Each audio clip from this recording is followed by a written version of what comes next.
윤석열 검찰총장 얘기를 좀 해보겠습니다. 네.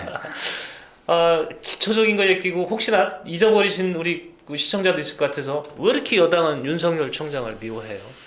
뭐 현재까지 언론이나 이렇게 분석된 거를 종합해 보면 이제 크게 네. 두 가지인 거죠. 예. 하나는 이제 그 현재 진행되고 있는 검찰의 그 여권 관련된 수사들, 뭐 울산시장 뭐 선거 부정 개입 사건이라든지, 예.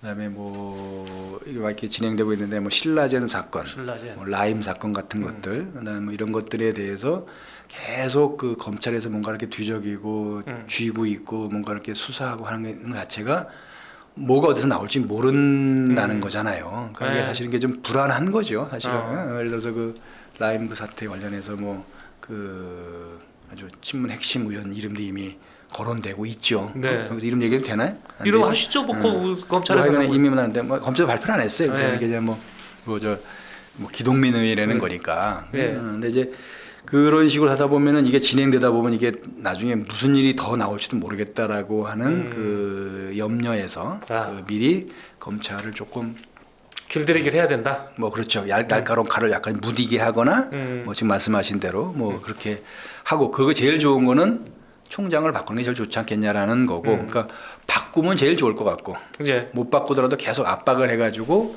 총장이 위축될지 안 될지는 모르지만 적어도 그 검찰 내에 우리가 흔히 말하는 총장 측근이고 총장의 손발이 되는 검사들의 행동도 약간 위축시킬 수 있겠다. 뭐 이런 계산이라고들 합니다. 예. 네. 자, 그런 배경을 놓고 결국 여권 인사들의 그 갈수록 목소리가 지금 높아지고 있습니다. 서른 의원 나 같으면 관두겠다고 했고요. 우희정 교수 이분은 더불어 시민당 당대표 했던 분이죠. 이분이 한 얘기를 조금 제가 전달을 해볼까요? 제가 좀 해달라고 찾았는데, 하여튼 이분도 그 얘기입니다. 이게 과반수, 그러니까 절대 다수를 얻은 게 총선에서 우리가 절대 다수를 얻은 건 우리에 대해서 동의한 거니까 윤 총장도 더 하면 안 된다는 이런 뜻이죠. 그게 무슨 연관관계가 있죠? 난 그게 좀 그러네. 아니 과반수가 너무 절대 다수를 갔으면 경찰청장 나가고 검찰총장 나가고 다 나가야 되나? 그래서 그 얘기를 하신 것 같은데 저도 잘 모르겠어요. 그런 의미로 전달한 것 같은데 그게 말이 되느냐 이거죠. 그러니까 어찌됐건 이런저런 우여곡절 아마 이제 뭐 본인이 얘기하시지는 않았습니다만은 아마 이제 그 선거 전에 작년 가을에 이제 그런 여러 가지 우여곡절이 있었잖아요. 특히 이제 조국 사태 관련해서 굉장히 시끄러워서 조국 사태 시작을 사실은 윤석열 총장 휘하에 검찰이 주도를 해서 그거에 대해서 뭐 여러 가지 시끄럽기도 하고 뭐 법적인 논쟁도 있었는데 결과적으로는 그런 조국 사태가 있었음에도 불구하고 절대 다수 3분의 2에 가까운 절대 다수의 의석을 민주당에게 줬다는 얘기는 저는 미래통합당에 대한 심판도 되지만 검찰에 했던 여러 가지에 대한 평가도 담겨 있다. 그러니까 그동안에 당신들이 해왔던 검찰들의 어떤 수사 행태에 대해서 국민들이 그 인정하지 않은 거니까 더 하는 건 무리가 있다. 더 하면은 더 나가면 뭐 당신도 알아서 저 거취를 판단해야 되는 거 아니냐. 이런 얘기를 가로 안에 넣은 거 아닌가. 이렇게 해석하는 의견이 있는 거죠. 저희 의견은 아니고요. 진중권 전 교수가 그 얘기를 듣고 맹구 같은 소리라고 평을 했습니다. 그렇죠. 이 선거에 담긴 민의라는 거는 그 투표장 한 장 한 장마다 다 다를 수가 있어요. 그러겠죠. 2천만 개의 의견이 다 담겨질 수 있는 거고 그게 어떻게 다 하나로 해서 그 사람들이 우리가 그걸 가지고 국민 투표한 건 아니잖아요. 그러니까 또 이게 대통령 선거가 조금 다른 게 개별 지역구의 후보 간의 대결의 의미도 있는 거고 거기에서는 정치적 의미와 상관없이 그 사람이 내 고등학교 선배라서 찍어주기도 하고 저 사람이 우리 집안 형님이라 찍어주기도 하고 정 없으면 상대 후보가 나하고 왼수라서 저놈 되는 꼴을 보기 싫어서도 너 찍어준다는 사람도 있고 다 있어요. 그걸 다 뭉뚱그려서 매 사안마다 정부 여당의 입장과 배치되면 그건 총선 민의와 다르다라고 얘기하는 거는 약간 억지스럽다라는 거죠. 그리고 그건 굉장히 이성적이거나 합리적으로 민심을 읽거나 정치를 하는 건 아니다. 그런 점에서 사실은 우희정 교수의 그런 말씀이 정치적 의도는 알겠는데, 네. 알겠는데 사실은 대학 교수로서 할 수 있는 이야기는 좀 그러면 적절치는 어떻게 않다고 봅니다. 그 민주당 찍으신 분들이 그저 윤석열 총장 나가라 해가면서 민주당을 찍었나? 그건 아니잖아요. 이건 너무 확대 해석해도. 그렇죠. 그러니까 민심을 그런 식으로 이제 호도할 수는 있어요. 예. 우리 저 여러 가지 아까 제가 처음에 그런 저 의견이라고 전해드린 것처럼 여러 가지가 있었음에도 불구하고 예. 3분의 1이나 되는 의석을 준 거는 네. 포괄적으로 볼 때 우리가 해온 일들이 맞다. 그러니까 앞으로 우리가 해갈 일에 대해서도 사실은 사전에 그 신탁, 예. 어음, 백지 어음을 주신 거나 마찬가지다. 이런 얘기인데 그건 말이 안 되지. 그러니까. 선거라는 게 앞으로 이 사람들이 해갈 이제 국정에 관한 걸 권한을 위임한 건 맞지만 그 내용까지 다 위임했다 보잖아. 그러면은 우리가 선거 끝난 뒤에는 그 국민들이 아무런 정부 여당의 그 정책이나 행태에 대해서 반대하거나 반발하면 안 되지. 그럼 왜 집회 시위는 왜 벌어지고 무슨 청와대 청원은 왜 이루어지고 뭐 이렇게 왜 벌어지냐고. 그리고 다음 선거에서 똑같은 결과가 안 나오는 경우가 많은 경우 딱 보면은 겸손하라는 얘기 이런 거란 말이야. 정말 네. 따지고는 제 얘기도 비현실적이지만 2,300만의 의견이 각각 다 다를 수 있다. 2,300만 개의 의견이 모여서 그 민주당의 177석을 만들어 줬다라고 얘기하는 것도 과장이지만 177석을 만들어준 그 마음이 하나인 거고 과거에 진행됐던 일에 대한 평가와 앞으로 진행될 일에 대한 무한 권한 위임은 아니라는 걸 좀 알아야 된다는 얘기죠. 그렇죠. 자, 그런데도 추미애 법무부 장관은 물론 법무부 장관의 업무 안에서의 지시지만 이 윤석열 총장의 몰아붙이기에 가세한 그런 모양새긴 합니다. 한명수 전 총리의 그 진정 사건, 증인들의 진정 사건을 장관이 개별 사건에 대해서 지시를 이제 했잖아요. 근데 그 전에 관례를 보면 이거를 대검 총장들이 받아도 수용을 해도 사임을 하거나 아니면 이걸 거부를 하거나 이래 왔습니다. 이건 사례가 흔치 않은데 이 부분을 윤 총장은 참 기술적으로 잘 넘긴 것 같아요. 그죠? 이 두 개 부서에서 진행을 하란 얘기죠. 자, 이렇게 되면 추미애 법무부 장관하고는 휴전한 거 아닐까요? 어떻게 보세요? 아니죠. 그 공방이 한번 이뤄진 거죠. 공방이. 그러니까 우리가 유일한 전례라고 하는 게 2005년도에 그 예. 동국대 강정구 교수가 네. 어디 평양 가서 예. 만경대 가서 그랬던가요? 그래. 거기 예. 가서 무슨 뭐 통일 전쟁 어쩌고 저쩌고 하는 바람에 그게 뭐 국가보안법 위반이다 그래서 구속 수사하려고 하니까 당시에 천정배 장관이 네. 불구속 수사하라고 지휘권을 발동을 그렇죠. 했고 네네. 거기에 그걸 받아들이면서 당시에 김종빈 검찰총장이 사표를 내줬죠. 네. 그걸 기대했던 거 아닌가 싶기도 한데 거기에 대해서 나는 사표 낼 뜻이 없다라는 걸 분명히 보여준 거죠. 네. 그리고 이제 아마 내용상으로도 이게 법적인 공방을 가게 되면 제가 저 들은 말을 종합해 보면 뭐 모해 위증 교사죄에 관한 것도 법적으로 다투면 네. 여권이 주장하는 것처럼 이렇게 일방적으로 되기가 쉽지 않을 것 같다는 생각이 들고 네. 그리고 뭐 그게 자신 있으면 사실은 한명수 전 총리 자체가 이미 재심 신청을 했었겠죠. 근데 지금 뭐 거기에 그 뇌물을 줬대는 사람의 감방 그 동료들 중에 네. 2명은 실제로 한만호 씨 재판에 한명수 총리 재판에 출정해서 증언을 한 사람이고 예. 한 명은 출정하지 않았다는 거예요. 네. 근데 현재 지금 막 그걸 제일 세게 주장하는 분이 증인으로 나가지 않았던 분이라는 거잖아요. 네. 그리고 증인으로 나갔던 분 2분 중에 한 분은 자기는 그런 사실이 위증 교사를 없다고. 받은 적이 없다 그러고 한 명은 뭐 그렇게 자기를 위증한 적이 없다라고 얘기를 하는데 이분만 자꾸 위증 교사 받았다고 하는데 또 그분들이 뭐 무슨 범죄 혐의로 뭐 어느 정도의 형량을 살고 있는지까지 얘기하는 거는 좀 과하다 치더라도 우리가 믿을 수 있는 범위에 대해서는 상식적으로 판단을 해야죠. 우리가 보면은 전에 병역비리 사건 이회창 전 후보 총재 네. 예. 한나라당 전 총재 대선 당시에 아들의 병역 문제에 관해서 뭐 어떻게 돈 주고 아들을 어떻게 했네 어디 무슨 어디 사업 건설 사업 현장에서 무슨 뭐 사모님이 돈을 받았네 해가지고 난리치다가 결국은 뭐 처벌받고 됐던 우리 GMD 사건 알잖아요. 그러니까 우리가 인격적으로 모든 사람은 다 그런 인권을 가지고 있고 자기 말할 권리가 있긴 하지만 우리가 상식적인 선을 넘어서 법적으로 무슨 얘기를 평가할 때는 그 사람의 말을 어디까지 신뢰할지 그 사람이 신뢰할 수 있는 말의 근거가 어디까지를 냉정하게 보고해야지 나한테 유리하다고 그래가지고 이런저런 얘기 다 끌어대서 막 공격하다가 나중에 그게 사실이 아니거나 그 근거 없는 얘기라고 하면 이게 뭐 어떻게 될지. 그러니까 이게 약간 좀 절제라는 단어가 여기서 좀 나오는 거예요. 예. 목적이 있기 때문에 아까 트럼프에게 자꾸 또 들어가면은 트럼프는 자기 목적 달성을 위해서는 테이블 위에서나 이 불빛 아래서 하는 거 말고 테이블 밑이나 불 꺼진 뒤에 하는 일이 많았다는 거 아니에요. 예, 예. 예? 그래서 어쨌든 해오니까 결과적으로는 억만장자고 잘생기고 성공한 사업가고 그걸 바탕으로 사실은 대통령 선거는 4년째 처음 나왔지만 저 1988년도하고 2000년에도 그 공화당 쪽에서 대선 후보 제의가 있었다는 예. 거예요. 일부에서. 네네. 그러니까 그런 식의 대통령 후보급으로 각광받는 그 트럼프의 이면에 뭐가 있었는지 그리고 목적을 내서 수단과 방법을 가리자는 트럼프의 삶이 사업가나 개인적인 가정사에서는 크게 문제가 안 될지 모르지만 대통령이라고 하는 공적인 이체가 있을 때 무슨 일을 지금 벌이고 있는지를 우리가 보고 있잖아요. 예, 그러니까 보면 이게 우리가 사적인 영역, 우리가 저 개인적인 영역에서 이런저런 논란과 주장에는 약간의 억지스러움과 부조화가 있을 수 있어요. 하지만 우리가 공적인 대상에서 국가의 중요한 업무를 추진하고 국가기관의 신뢰에 영향을 미칠 수 있는 그 언동을 하는 경우에는 그래도 어느 정도 절제를 해야 되는 거고 그렇죠. 기본은 상식이 돼야 되는 거예요. 자, 그런데 원희룡 제주지사가 관심을 끌만한 발언을 좀 하나 했습니다.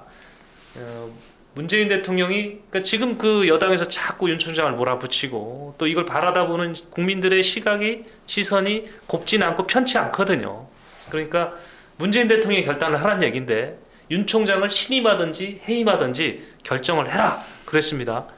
이 시기적절한 발언이 아닌가 이런 생각 들고요. 네. 근데 여권 성향의 인사들은 또 그거에 대해서도 이제 뭐 정치인이 자기 튀려고 하는 발언이라고 이제 폄하를 하는데 예. 저는 그게 핵심이라고 봅니다. 네. 왜냐하면은 검찰총장의 거취에 대해서 결정할 수 있는 사람은 대통령 한 분밖에 없어요. 네. 미안한 얘기지만 네. 설훈 의원, 예. 우희종 교수는 예.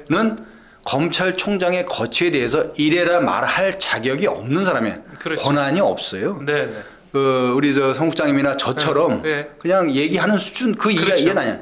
여당의 그 고위급 저 정치인이고 뭔가 권한이 있기 때문에 얘기할 수 있겠고 우리가 하는 말과는 무게가 다르긴 하지만 법적인 권한이 없기는 마찬가지. 예. 예. 지금 저 추미애 장관의 경우도 마찬가지예요. 본인이 그 권한을 가지고 지휘권 행사하는 것까진 좋은데 예. 뭐 장관을 저 장관이 아무리 저 법무부 장관이 검찰총장의 상위 기관이라 하더라도 네네. 법무부 장관과 검찰총장은 어떻게 그 같은 수준의 장관급 저 공직자이기도 하고 어느 정도 검찰청에 대한 독립이 그 헌법과 법률에 어느 정도 보장되어 있기 때문에 장관은 이래서 할 수 없어.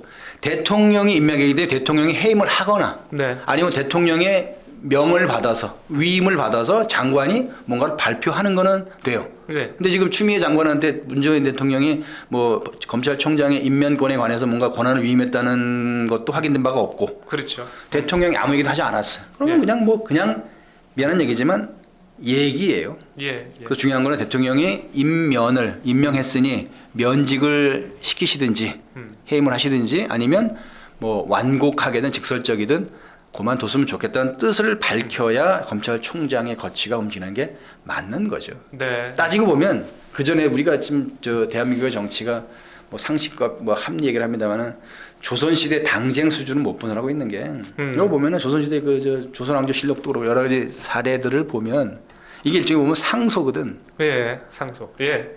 그렇죠. 뭐 왕이 뭐 하는 거라든지 왕에게 예를 들어서 우리 저 성국장님이 2조 판사인데 문제가 있어요. 예. 탄핵을 지켜야 돼. 저 조선 팔도의 유생들이 상소 올리는 거야. 우리 네. 성 판서는 저 아주 문제 있다고. 무지막지하고 인륜을 어기고 뭐 네. 자기 아버지를 제대로 모시지 않고 딴짓하고 하니 파직하시옵소서 안 된다 그러지. 예. 또 와. 또 안 된다 그래. 자꾸 올라오면 밀고 가는 거예요. 그렇죠. 그게 상소잖아. 네. 근데 이게 따지고 보면 상소의 긍정적인 것은 관직을 갖지 않은 유생들이, 그러니까 시험 떨어진 공부한 그 요즘 말하는 이제 시험 떨어진 그 지식인들이 그 SNS에 글 올리는 거랑 비슷해요. 네, 네. 이거 비슷한 거야. 근데 문제는 뭐냐면은 그게 민의의 수렴이기도 하고 어떻게 보면 이제 바닥의 민심이 조정까지 올라가는 순기능도 있지만 뒤져놓고 보면은 정치적 수단을 위해서 악용한 사례도 많아요. 그러니까 예. 자발적 상소가 있다고 하면 기획 상소도 있는 거예요. 누구 시켜서 올라오게 하는 거예요. 그렇죠. 치고 싶으면 예? 우리 성판서를 치고 싶으면 계속 보내는 거야. 누가 네. 제일 많이 써먹냐? 성균관 유생들이 제일 많이 거기 그렇죠. 이용당했어요. 그리고 네. 그 사람들이 그 공으로 그 성공한 관객도 사례들도 있고. 진출하고. 뭐 네, 네. 인조 때 보면은 저 도망가는 인조한테 인절미 해서 줬다고 의금부 도사가 된 유생도 있었어요. 네. 이게 예나 지금이나 권력으로 관직으로 가기 위해서 물불 안 가리고 이게 말이 되는 소리인지 안 되는 소리인지 막 하는 지식인들 많아요. 네. 우리가 그런 사람들을 되게 어용지식이라 그러고 네. 교원 영색하다 그러죠. 그러니까 예쁜 표정으로 그럴싸한 말하는 사람들 대체로 믿지 마라. 전 표정이 좀 안 좋죠. 그러니까 그런 식이니까 그냥 상소 수준의 요즘 진중권 교수가 그 어용을 잘 구별해내고 있는 것 같아요. 뭐 하면 또- 따지면은 네. 진중권 교수의 얘기도 상소죠. 그렇죠. 국민을 향한 상소. 제가 이- 오늘 그 청와대에서 반부패 정책 협의회가 열리고 그 자리에 추미애 장관 그리고 윤석열 검찰총장이 만납니다. 여기서 대통령이 어떤 메시지를 줄지 거기에 따라서 또 방향을 잡을 수 있을 것 같습니다. 그렇죠. 여기 아마 화면단가 있었던 것 같은데 뭐 진중권 교수는 또 뭐냐 이 예. 총장을 해임하는 순간 뭐 정권에 뭐가 시작된다. 근데 네. 사실은 대통령 입장에서 굉장히 부담스럽죠. 그렇죠. 예. 그리고 이게 국민들이 볼 때 이게 입장이 다른 거거든. 자기 손으로 자기 발로 걸어 나가는 거하고 어떤 식이든 해임당하는 건 다른 거고 이 장성택은 끌려나가서 죽는 바람에 공포 정치가 공포 정치를 쫙 하겠지만은 우리나라에서는 그렇게 안 돼요. 그래요. 아니 살아있는 권력도 심판하라고 그랬잖아요. 그러니까 부담스러워하는 거겠죠. 그러니까 두고 보시자고요. 예, 민주당 당 얘기 조금 해볼까요? 네. 좀 짧게 좀 살펴보겠습니다. 많이 지났어요 시간이. 친문들이 안 움직인다는 거예요? 민주당 내에서 아직 일러서 그런가요? 여러 가지 상황이 좀 복잡하겠죠. 네, 그러니까 이낙연 총리 어떤 그 이낙연 전 총리의 그 세력이 뭐 좀 우세하다 이건 아는데 그런데도 여기도 안 붙고 유일한 친문 세력하면 홍영표 의원인가요? 이쪽에도 별 관심이 없는 것 같아요 아직은. 지켜보자는 것 같죠. 뭐 지금 사실은 뭐 남북 관계가 지금 뭐 복잡한 것도 있고요. 예, 예. 약간 뭐 그 한반도 문제가 지금 약간 어떻게 보면 경랑 속으로 들어가고 있다고 하잖아요. 그래서 네, 국민들이 그걸 불안하고 있고 또 코로나 그 바이러스 문제도 계속 약간 위험하다고 할 정도로 질본에서 네. 위험하다 할 정도로 확산 추세에 있고 또 뭐 저기 뭐냐 원 구성 협상 사실 끝난 건 아니에요. 그죠? 원구성. 안 끝났죠. 안 끝났죠. 지금 뭐 주호영 원내대표가 지금 뭐 어디 좀 약간 좀 사찰이겠어요. 파업 중이잖아요 지금 파업 중인데 그러니까 사실은 그런저런 것들이 다 안 끝난 상태에서 당권을 가지고 조기에 과열된다는 얘기는 과열이란 얘기는 분열이란 얘기거든요. 네. 그러니까 어느 쪽으로 몰리기 시작했다는 얘기는 그때부터 이제 분열이 시작됐다는 얘기이기 때문에 국민들이 볼 때 여당의 책임 있는 자세로 안 비칠 수 있는 게 한쪽 측면. 두 번째는 그게 시작되는 순간 관심은 글로 가는 거예요. 왜냐하면 차기 권력이거든. 네. 뭐가 돼? 청와대가 달빛이 되는 거예요. 아, 이쪽이 햇빛이 되고. 예. 그거를 두려워할 수도 있어요. 그런 양면이 다 있다고 봐야 됩니다. 그러니까 네. 아마 청와대 입장에서는 어느 쪽으로 쏠리든지 이게 가능한 한 너무 과열되거나 집중이 많이 되는 거를 이렇게 좋아하지는 않을 것 같아요. 그렇겠네요. 네. 근데 그러다 보면 그 와중에 나오는 얘기가 뭐 이낙연 후보의 어떤 그 확장의 한계론 얘기도 나오는 거고 뭐 신뢰론 얘기 나오는 거고. 그러니까 우리 말하면 지금 여권에서는 그 영남권 후보를 호남 베이스의 민주당이 지원해서 두 개가 결합했을 때 필승이다 이건데 네.